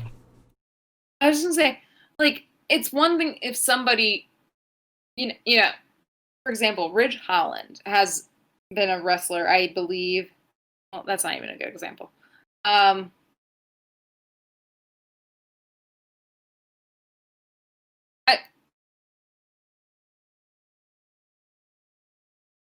Okay. So we've watched plenty of matches recently where somebody fucks up their arm, somebody fucks up their ankle. Andrade, for example. Andrade basically pulled a Randy Orton edge on Drew McIntyre back when they were both in NXT and basically ripped Drew McIntyre's bicep from his bone. This put Drew out for a long time. It was really shitty. Not fun. Andrade is a wrestler. Andrade has been wrestling for a while. So yeah, I get it. People who have been wrestling for a while can even fuck up moves. I mean, Drew was basically just being pulled from the fucking ropes while clinging onto them, and that's what tore the bicep free. So yeah, you can wrestle for a while and fuck shit up, or just shit happens a little weird. With fucking D'Lo and whatever his name was, where they just did one move slightly wrong and the other guy ended up fucking paralyzed. I get that. But I have more faith in people that are like Andrade and people like D'Lo, where it's you've been at this for a while, you know how to be sure that you're not going to fuck anything up. And I'm sure that people have been telling Pat how to do things without fucking everything up and killing somebody. It just makes me very uncomfortable for him to just be like, hello, NXT, I'm here. I'm a wrestler now. I've done one full match.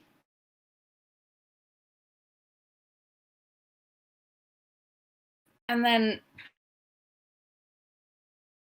getting to punt people. When punting, which is Randy Orton's whole fucking thing. Randy Orton, a legendary wrestler, which was made illegal. To be very fair, it is also Pat McAfee's thing, because that was literally his job in the NFL. Great. A fucking football doesn't have a pulse. You can't kill that. It's just, when Randy Orton, who has been a wrestler for basically since he could walk, for one of his big moves to be made a banned move by the WWE and just recently brought back, it makes me uncomfortable knowing, hey, you banned this because I assume a wrestler cannot execute this with more than like a 90% chance of not murdering the person. So for somebody who is not Randy Orton levels of wrestling to be able to just go off willy-nilly punting people, it makes me uncomfortable. I'm watching it back right now to see if it looks I'm bad. sure it doesn't. Because being a punter, you have to have great accuracy with your feet. Right, but that's not what I'm worried about. I'm not worried about him accidentally kicking fucking Breeze's shoulder. He hit him right in the chest. He just kicked him right in the chest. Right. What I'm saying, though, is I'm not worried about him accidentally missing the kick. I'm worried about him going for, like, a little too accurate of a move just to, like, throw people off and accidentally kicking somebody in the side of the fucking head. I feel like it's insanely dangerous to just be like, hey, we just reallowed this move in time for fucking Backlash. And now we're letting Pat McAfee, who's wrestled, I think, one match in like the last few years, go off and do it. It makes me uncomfortable. And maybe I'm just like a little bit of a pansy. Maybe I'm a little bit of a puss when it comes to wrestling because I don't want to see people Chris Benoit themselves. However, if that's my fucking fault in life, fine. I'll go down on that one. Well, everybody, let us know in the chat if you're watching on Twitch, if you're watching on YouTube, let us know in the comments whether you think Liz is overreacting or if she's justified in what she's saying. Also, No. You go ahead. I'm just saying, as somebody who's seen what head injuries do to people, I don't think I'm that crazy. I don't think that that's insane for me. I know the history. I know what it looks like. I don't like Pat McAfee punting people. Do you want to go on to our next promo? Yes, I do. There's no chance of a concussion with this one.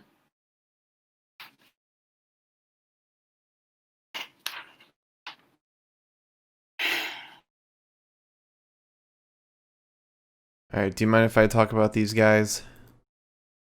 Oh, yeah, please do, actually, because you know them a little better than I do. Feeling I have that I think you might... Okay. Feeling I have that I think you might not maybe be the whole list of names of people. Alright, well, I don't think everybody needs the whole list of names just because the main thing is the band. But they're Furnace Creek. Their lead singer was a great friend of mine in high school, and they've been making amazing music since high school, actually. If you're into kind of a heavier Mumford & Sons, that's exactly what they are. They make great indie folk music. They're very talented, incredibly talented, and they go hard every single day. They've also got cool music videos. Definitely check that out too. Everything they do is fantastic. So again, that's Furnace Creek. And if you want to lead off the list of members in the band. Yeah. The members of the band are Dan Wickstrom, Mark Curie, Ian O'Neill, and Justin Cole. They just released a full album entitled Past My Prime. It's available on Spotify. I believe it should be available on their Bandcamp. Personally, I recommend listening to... I listened to a couple of their songs today, actually, from their new album. Garden's really good. Past My Prime is really good, which is actually the title, obviously, of the album. And Sacred Sin is also really good if you're feeling a little sad. It's much, much heavier. But yeah, I mean, I thought that it sounded a lot like a couple bands I really like Moving Mountains or The World's a Beautiful Place or Aaron West in like a slightly heavier Aaron West kind of way. Shit's really good, and it's also like very like folksy kind of indie fall shit, which I feel like is perfect for this time of the year. And with these guys and everybody we talk about today, if you do decide to check them out, whether it's on Spotify or Instagram or Twitter, let them know we sent you.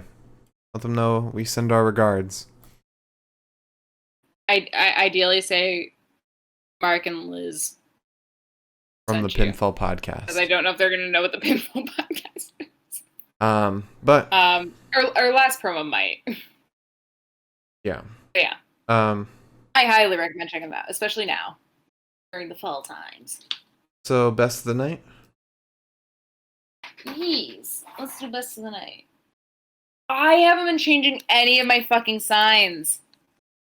That's okay. I only just noticed that. I feel like a fool. So promo of the night. I don't know if you'll agree with me, but we'll see. So we started off with Johnny's Wheel of Challengers. Very, like, probably the best way to start the night. This was fantastic. I loved every little detail of this. Leon Ruff being picked, the whole thing being rigged. Johnny's character arc of loving and hating wheels. Everything about this was fantastic. The interview with Leon Ruff was great. We got conflict between Johnny and Damian. This running storyline. Everything about this was great today. Also, Damian just like not having any concern for what Johnny was going through. Having a fucking time. The time of his fucking life. Yeah. Was so good to me. Also, I much prefer this Damian to quiet, edgy Damian. Yeah. But after that, we had the promo with Jake Atlas and Legado, where Jake assaulted Legado. I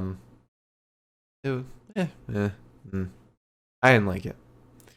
We had the promo with Shotzi, where she's mad about the tank. It was okay.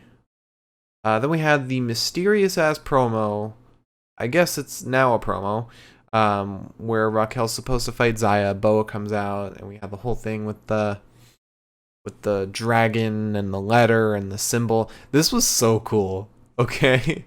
This is so cool and so different and unique from what we're used to at NXT. I love this. I loved everything about this. I even love the mystery around it, like the fact that it's so vague and we don't know what's happening. I love it. Plus it's like such a fucking new storyline, and NXT is always very good about this shit. And I feel like the fact that like I'm annoyed that I don't know what the fuck is going on almost serves them in a weird way. Like it never serves like Raw or SmackDown, but with NXT when I'm like I don't know what's going on. I just want to tune in next Wednesday. When SmackDown just like leaves me hanging, I'm like, I don't fucking care anymore. And the fact that this whole big production that we're getting is, I don't mean this in any offensive way, but it's just for Xia Li. Like, somebody who was just used as enhancement talent is getting this huge storyline, this like big production. It's so cool. I love it. After that, we had the promo with August Gray and Timothy Thatcher, where the paintings with the drawings broken. I like this. This was nice. I like that we're kind of getting a little more of August Gray. Tim Tam's getting a story. All of these unsanctioned matches have been, or unsanctioned murder times have been kind of leading up to this. I really like it. The promo with Breezango was alright. The interview with Johnny Gargano was great. Mostly because Johnny is just fantastic and can cut hilarious promo. The The promo with Tommaso Ciampa was okay. The vignette with Rhea and Io was good. It gave us a little more insight. My favorite part was just about Rhea and her perceptions of WrestleMania and her disappointment with that. Then we had the brand talking in the ring, talking shit. This was alright. We had the Cameron Grimes interview, which was okay. So, my pick for promo of the night is...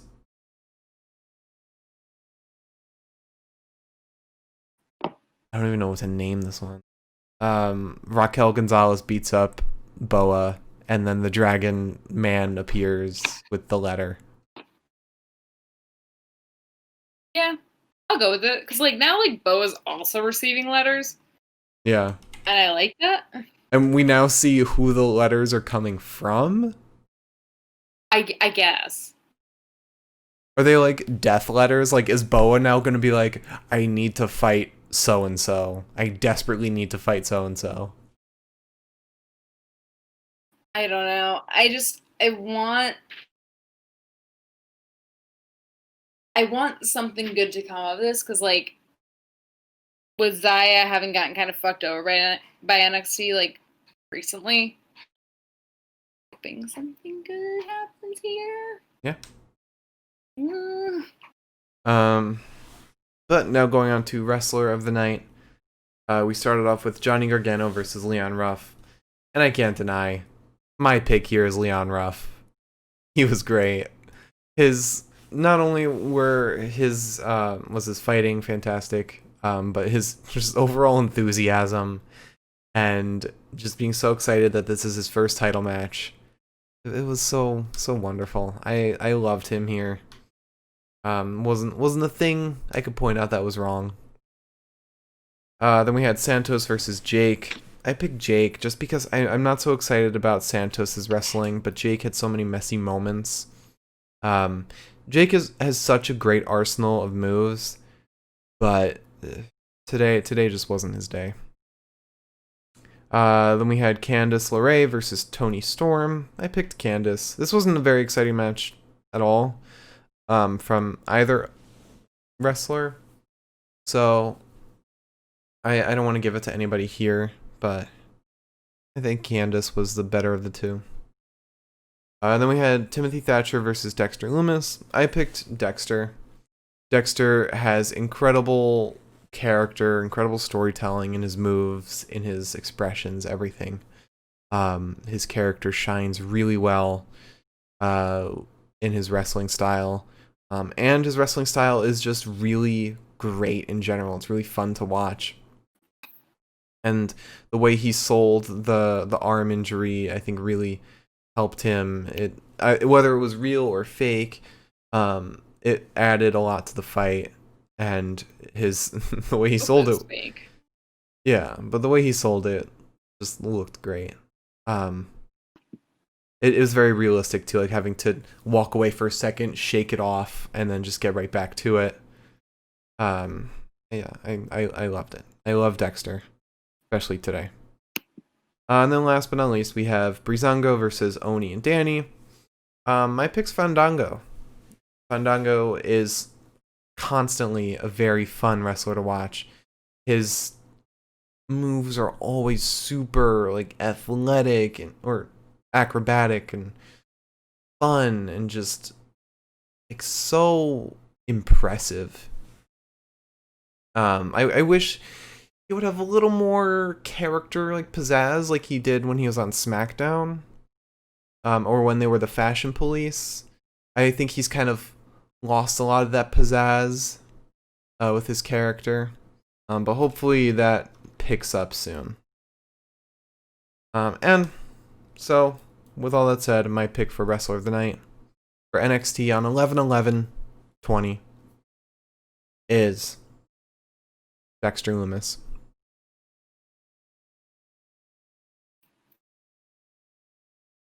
I want to give it to Leon Ruff, but unfortunately I have to be objective and give it to Timothy Thatcher. Or, no, Dexter Lumis.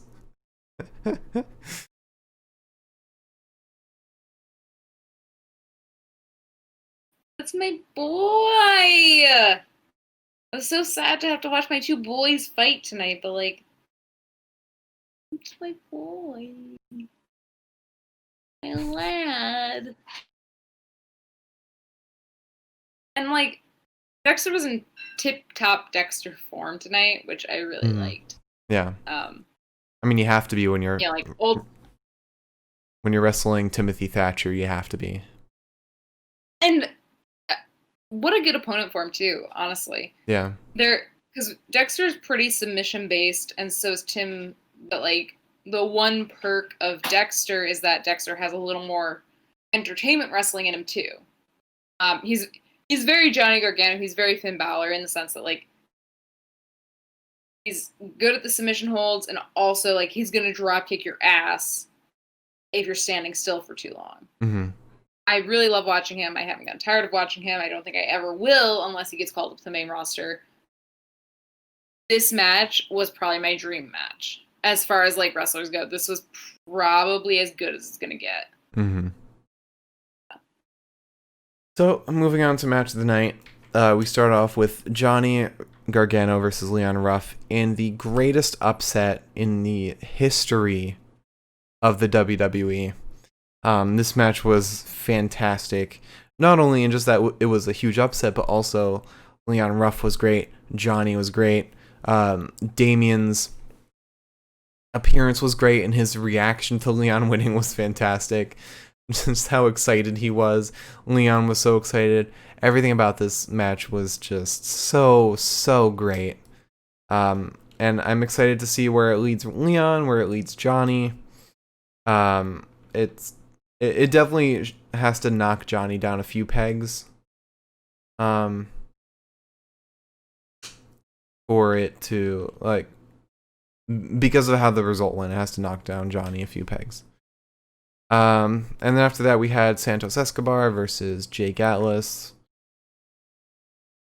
This match was better than the normal cruiserweight matches. But had Jake Atlas not been so sloppy today, it might have been a little more worth it. But these matches are just so lame constantly. Like the cruiserweight scene, I have no interest in at all, and there's no reason for it. I haven't had interest since like that gauntlet with like for the cruiserweight title. Mm-hmm. I mean, that was like the last time I actually cared, and now I'm just like, yeah. And I know that like they kind of tried to be like, oh well, Santos really seems to like have met his match here, like even after he won. It's like, yeah, but he didn't lose, and therefore I don't care. Yeah. But after that, we had Candice LeRae versus Toni Storm. It was alright. It was an okay match. I have no real positives to say, no real negatives either. It was average. And then we had Timothy Thatcher versus Dexter Lumis. A really fun and great match. I really liked everything about this. I wish it hadn't ended the way it did, just because it was kind of Cameron Grimes out of nowhere, which is my favorite Cameron Grimes, don't get me wrong. But I feel like it doesn't really do this match justice. And then lastly, we have Breeezango versus Oney and Danny, which was good. It was a good match for most of it. Drake Maverick's appearance wasn't so bad, but when it just devolved into like a huge mess at the end, I think I just lost complete interest. But it was exciting. It was fun. It wasn't a bad match by any means. But it did kind of taper off towards the end. So, with all that said, my pick for match of the night for November 11th, 2020 NXT is Johnny Gargano versus Leon Ruff. I gotta. Greatest upset in WWE history.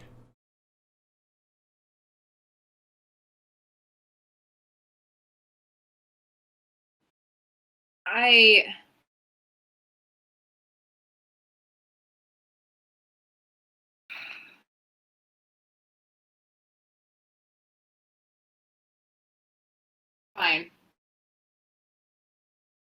Fine. You know what?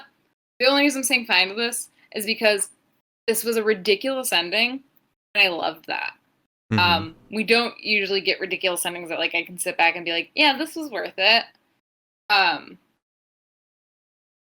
It was ridiculous, but I think it's going to get back on track in a couple of days, and I'm looking forward to that. And this match was also incredibly story heavy with great wrestling involved too. It had it all. Plus, Willie Reeks. It's Yeah. a new gauntlet, probably. Also, it sets up the potential for Bronson Reed plus Liam Ruff, and I cannot wait. Yeah. And this will probably honestly be Leon Ruff's only match of the night.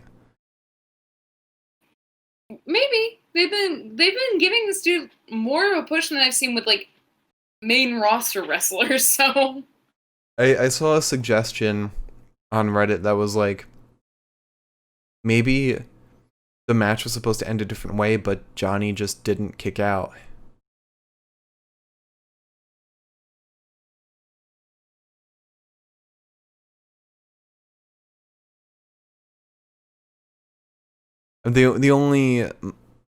My only counter to that is I know for a fact the promos are shot before they go live. Like, those promos aren't done live 90% of the time. yeah, I guess it's fair. That's a good point. I don't like to think about that. I like to think that everything happened because it was supposed to happen. Just Damien's reaction felt so genuine. He seems so excited, and the fact that he fucking gave Leon his car. A Dodge Charger.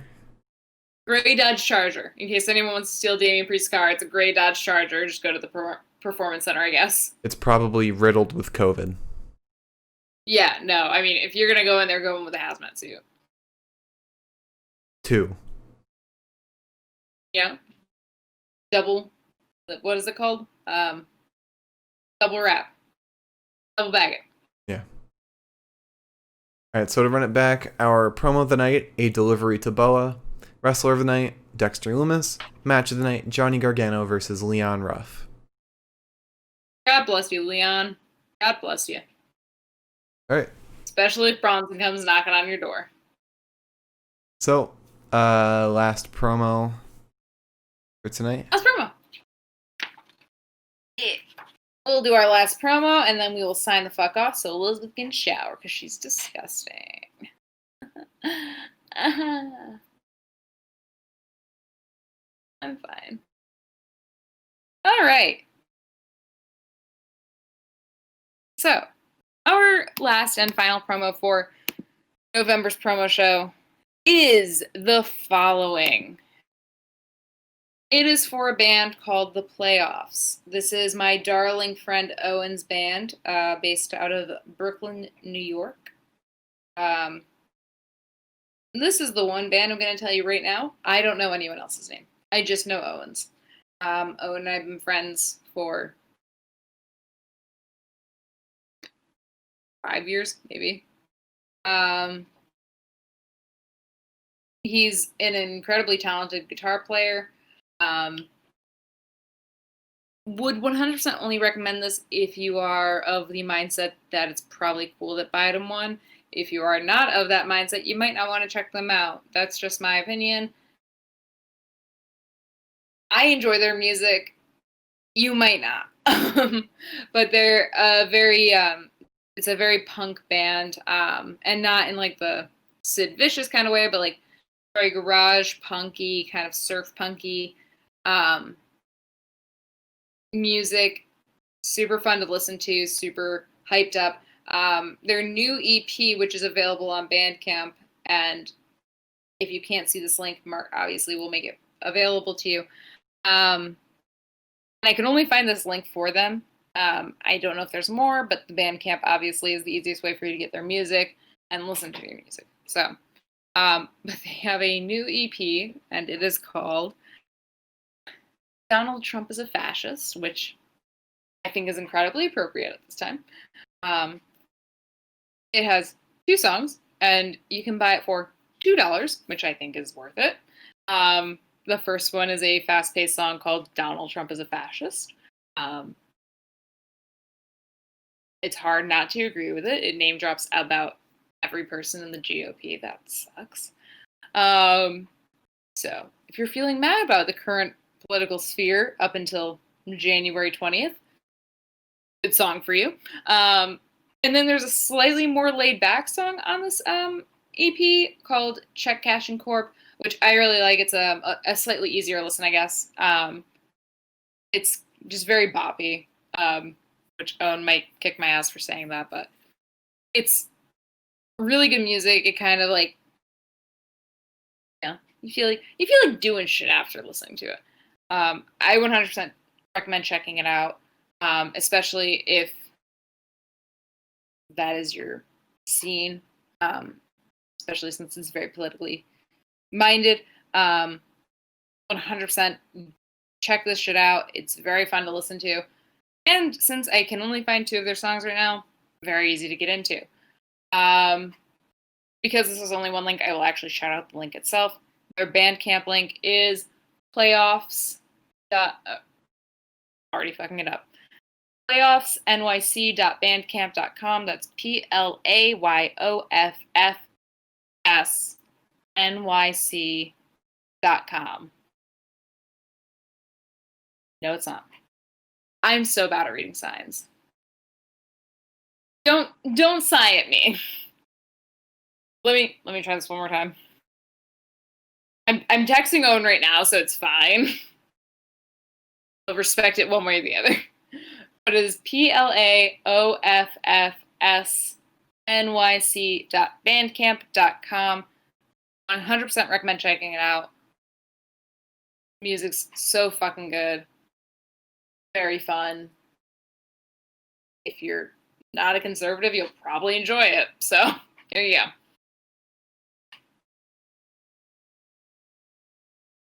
All right, so that wraps up the show. Do you want to close this out? Again, all of our promo links will be on YouTube in the description. And Liz, if you could post them on Twitter as well. I will try to. The only reason I say I'll try to is because there's a lot of links for a lot of these people. I'll probably choose one link each.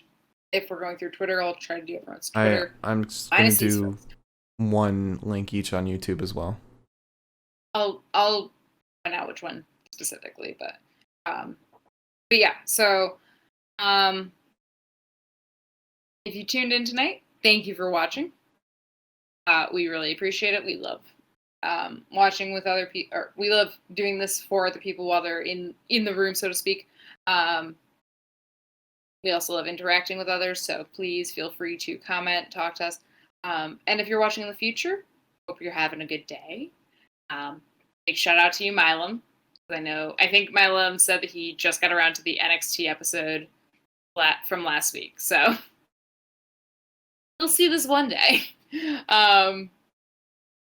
But yeah, so if you're watching in the future, thank you for watching. Please tune in on Friday. We will be talking about SmackDown and how, oh my god, we're running out of time until the next fucking pay-per-view. How does this keep happening to us? Alright, thanks for watching, everybody. If you enjoyed, hit that follow button below. You will be notified whenever we go live. And if you're watching on YouTube, hit that subscribe button, and you will constantly stay in the loop on whenever we put out a new podcast. And don't forget to like, comment, and subscribe. It supports us, and you get some validation out of it. I don't know. And follow us on Twitter at Pinfall Podcast. I have to keep reminding myself what the new handle is. At Pinfall Podcast on Twitter. We post whenever we go live on there every single time. And we post our picks for the wrestler and match of the night every single time in case you missed an episode but still want to know who wins. And follow our personal Twitters as well. I'm at the Mark Cameron. Liz is at Eliza Elaine23. And last but not least, follow my personal Twitch, twitch.tv/Mark Cameron. There's Liz. Check out Liz. Check me out. I posted a picture of my dog recently. She's cute. Woo! Alright, thanks for watching, everybody. We'll see you on Friday for SmackDown.